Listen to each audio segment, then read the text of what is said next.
Good morning, I'm Abhyuday Shrestha. Let's begin with the main stories. CPN-UML and CPN-Maoist Center to hold decisive party unification meeting today. The coalition partners bury most of their differences.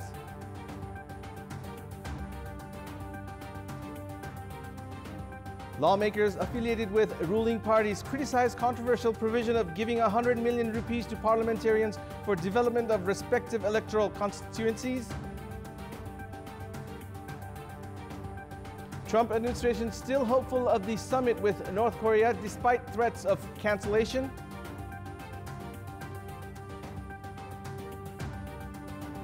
And Antoine Griezmann scores twice as Atletico Madrid sweep aside Marseille 3-0 to win the Europa League for the third time in 9 years. Let's begin with the latest national political updates.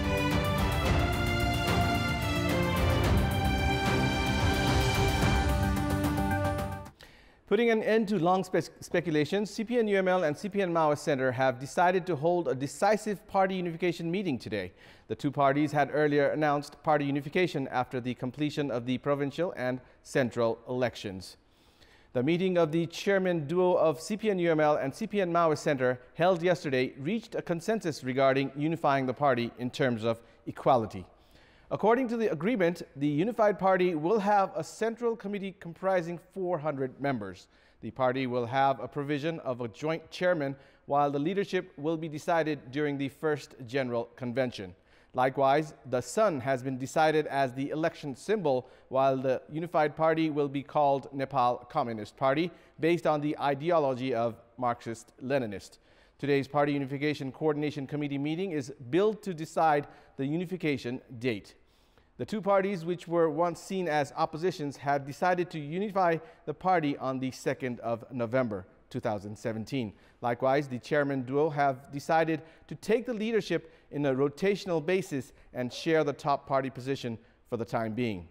However, there were disputes over who would take the position after the general convention. Despite the announcement of the unification right after the election, the unification process had hit a snag due to disputes over the management of the leaders and the structural organization in the unified party. Both the leaders have now brushed aside their differences to unify the party on the occasion of the death anniversary of communist leader Madan Bhandari and Jivraj Ashrit, which falls today. The lawmakers of the opposition parties had been dissenting the demand of 100 million rupees of budget by some parliamentarians in the pretext of developing their respective electoral constituencies. The demand has also caught up with the lawmakers affiliated with the ruling parties, as they have started criticizing the controversial provision currently under consideration. They are of the view that the federal parliamentarians should focus on formulating laws and discussion on national issues. The local and provincial representatives were already against the campaign initiated by some lawmakers to individually have access to 100 million rupees in the name of carrying out development works in their constituencies.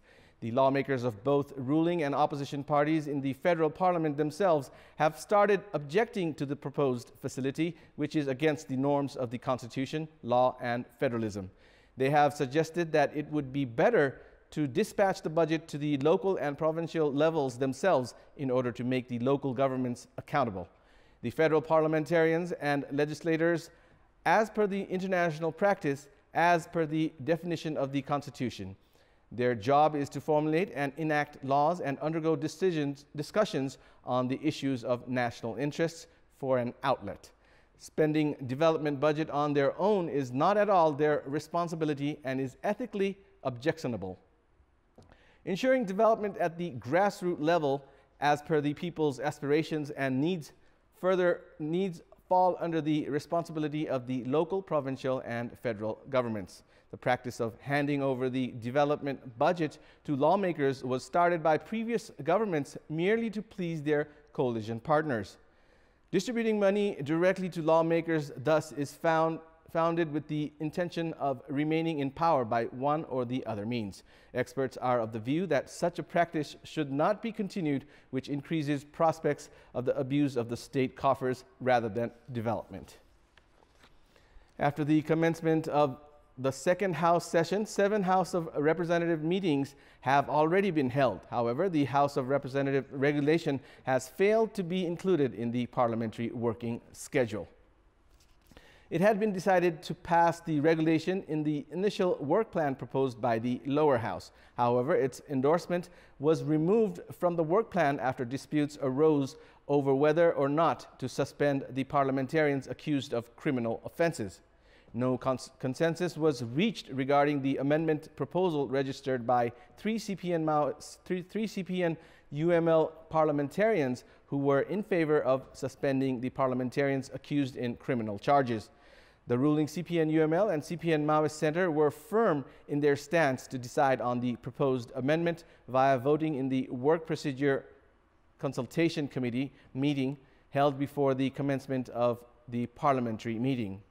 The opposition parties, including Nepali Congress, are of the opinion that the Regulation Drafting Committee should pass the regulation of not suspending the parliamentarians, but their facilities should be slashed. The opposition further said that they could not proceed with the process if attempt for voting is made in an issue which has already been decided. The drafting committee has proposed not to suspend the accused parliamentarians, but freeze their facilities at the parliamentary meeting. The regulation, however, has been pushed into uncertainty after it was removed from the work plan yesterday as well. We'll take a short break here. We have more news coming up. Welcome back. A cargo aircraft of Makalu Air, which had flown from Surkhet to Humla early yesterday morning, crashed at Baun Kharka of Khurpa Nath Rural Municipality in Humla. The aircraft reportedly lost contact a few minutes after takeoff. The helicopter deployed to search the single-engine aircraft after it went missing found the aircraft and the bodies of Captain duo Kiran Bhattrai and Aditya Nepali. The bodies were later brought to Surkhet. Chief of Police for Karnali Province DIG Suresh Bikram Shah said the aircraft was broken into 3 pieces. The flight had lost contact just a few minutes after takeoff at 6:12 yesterday morning from Surkhet for Humla's headquarters, Simikot. Yesterday, we had asked the locals of Kathmandu, Karnali and Sangkhwa Sabha whether the government should provide 100 million rupees to the Parliament Development Fund. Let's take a look at what they had to say. Public voice. 10 crore दिनु चाहिँ यो सरासर गल्ती हो किनभने 10 करोड दिइसकेपछि उसका आफ्ना मान्छेहरू आफ्नै कार्यकर्ताहरूलाई मात्रै पोस्ने कामहरू हुन्छ स्थानीय सरकारमा सबै अधिकार रहेको अवस्थामा वास्तवमा त्यो चाहिँ अहिले यसरी चाहिँ राज्यको कोष दुरुपयोग गर्ने ढंगले अगाडि बढेको जुन माग गरिएको रकम छ त्यो वास्तवमा ठीक छैन स्थानीय तौरबाट नै सञ्चालन भयो भने राम्रो होला पैसा देखेपछि सबैको चाहिँ नि त्यसमा रियाल चुहाउने स्वाभाविकै हो चाहिने ठाउँमा भन्दा पनि नचाहिने ठाउँमा खर्च हुने धेरै सम्भावना हुन्छ विकास हुने काममा पैसा लगाउनु पर्यो विकास नहुने काममा पैसा लगाउनु भएन सही रूपमा सदुपयोग नभएको हुनाले संसदको उसमा चाहिँ दिन मिल्दैन विगतमा पनि सांसदहरूले सांसद विकास कोषको पैसा कार्यकर्ता पोस्ने काम भएको थियो अहिले पनि त्यो हुन सक्ने सम्भावना छ त्यसो भएकोले यो गलत छ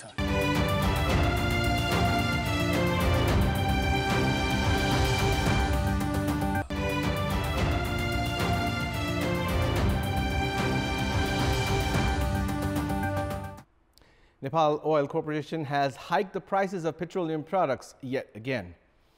A board meeting of Nepal Oil Corporation decided to hike the prices of petrol and diesel by 2 rupees each. The latest hike means that the petrol will now cost 110 rupees per litre, while diesel and kerosene will be sold at 92 rupees per litre. The oil corporation has said that the prices were increased as per the automated price system.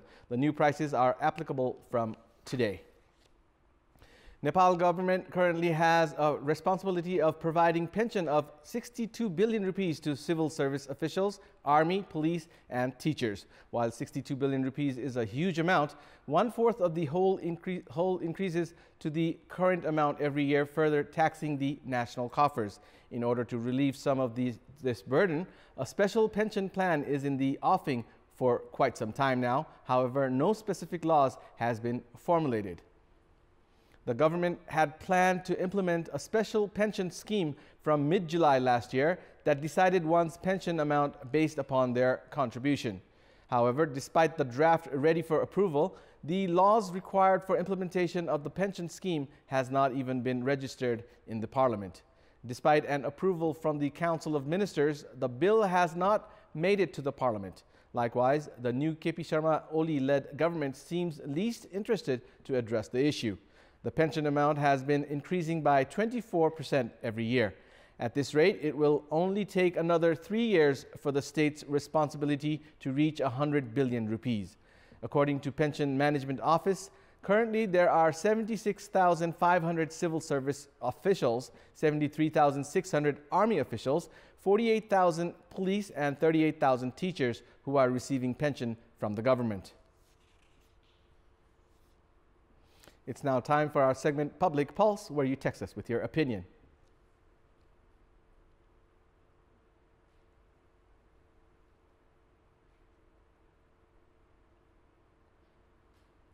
Public Pulse. And here's the question. Why has the provision for pension that is collected from employees' salary not been implemented? Your options are A, pressure from employees, B, lack of government's initiation, C, the Parliament's apathy. The voting is on. Type NEWS, select your option A, B, or C, and send it to 8080 to share your opinion with us. And it's time now for the sports news. Sports news. Antoine Griezmann scored twice as Atletico Madrid swept aside Marseille in Lyon to win the Europa League for the third time in 9 years. France forward Griezmann opened the scoring by pushing Andre Zambo Anguissa's poor touch to coolly slot home, then casually dinked in a second. Captain Gabi drilled in the third goal late on as Atletico again lifted the trophy, as they also won in 2010 and 2012. The outcome could have been different had Marseille forward Valère Germain taken an early chance before Griezmann's lethal finishing allowed Atletico to take control. Marseille skipper Dimitri Payet, an injury doubt before the game, lasted just half an hour before hobbling off in tears. Without their inspirational midfielder, the French side caused Atletico just one major scare as ex-Fulham striker Kostas Mitroglou headed against the post. Atletico have been one of Europe's most consistent teams in recent seasons, breaking Barcelona and Real Madrid's stranglehold on La Liga by claiming the title in 2013 and 2014. Second in the Spanish top flight with one match remaining, they are on course for a top 3 finish for the 6th straight season and have appeared in 2 Champions League finals in that period, losing on both occasions to city rivals Real Madrid.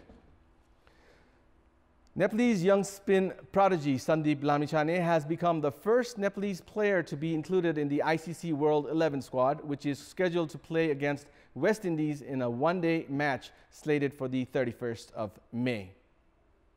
The match will be played at Lord's, and all the proceeds will be used to redevelop the stadiums in the Caribbean, which were damaged in hurricane last year.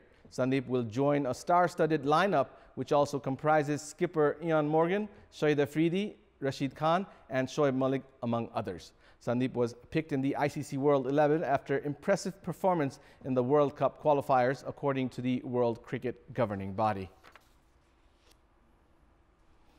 All Nepal Football Association's A-Division League Committee has announced the dates for A-Division League this season. The A-Division League, which had been stalled for the past 3 years, is slated for the 1st of October later this year. ANFA's new working committee has decided to hold the tournament from the 1st of October this year until the 30th of January 2019. The dates were decided after a discussion between the league committee headed by former captain of national team and AIG Bigyan Raj Sharma and the participating clubs. According to the committee, 14 teams will be participating in the league this season, including 3-Star Club, Manang Mashangdi Club, Saraswati Youth Club, Chiasal Youth Club, New Road Team NRT, Brigade Boys Club, and Himalayan Sherpa Club. The committee has allowed each team to sign from a minimum of 18 to a maximum of 35 players for the league. Likewise, each club can sign up to 4 international players. Teams are allowed to let 3 international players to play at a time. And now, before wrapping up, here's a look at the top stories once again. CPN-UML and CPN-Maoist Center to hold decisive party unification meeting today. The coalition partners bury most of their differences.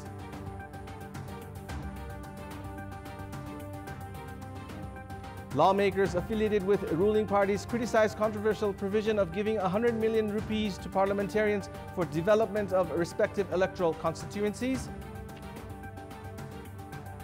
Trump administration still hopeful of the summit with North Korea despite threats of cancellation.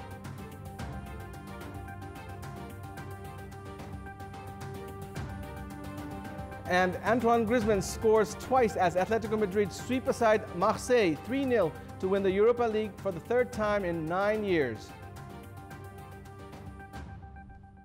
And that's all for the moment. Our next English bulletin will air at 11 a.m. Keep watching Kantipur Television HD for more news and entertainment. Thank you for watching. Have a good day.